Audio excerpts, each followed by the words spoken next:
Peggy 12.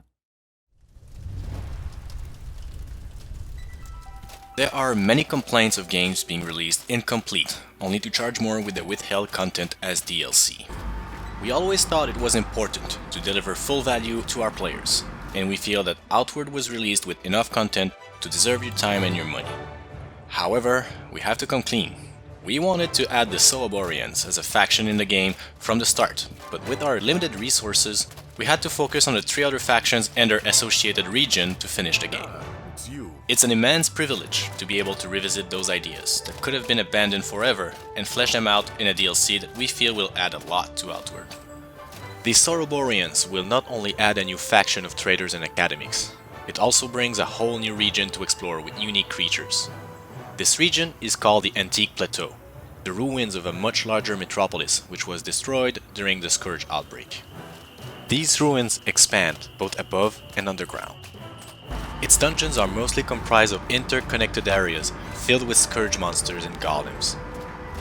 Since many of you had time to get accustomed to Outward's challenge, expect a higher difficulty in this region than in the original ones.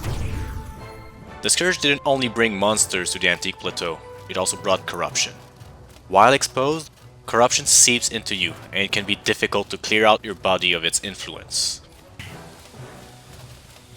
The consequences of a high corruption level are dire, and treating it is difficult, so proper corruption-resistant gear or special potions are necessary to navigate some locations. Of course, we wanted to give the players new means to overcome new obstacles, and we introduced 2 new skill trainers.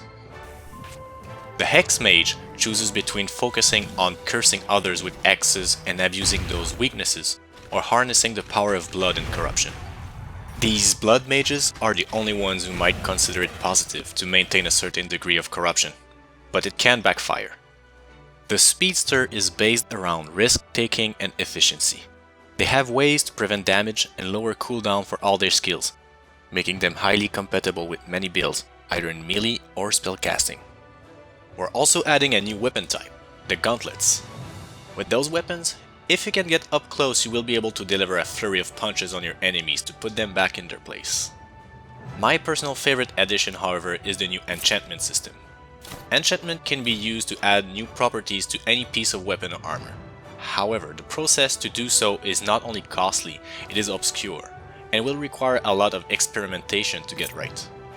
Don't worry though. Failure to enchant your items will not cause the loss of these items, and you can find enchantment recipes in shops and in loot. All in all, the expansion is massive, adding about 25% of everything. Equipment, skills, dungeons, creatures, we've got it all. And we hope to keep you busy for a while in the world of Ori.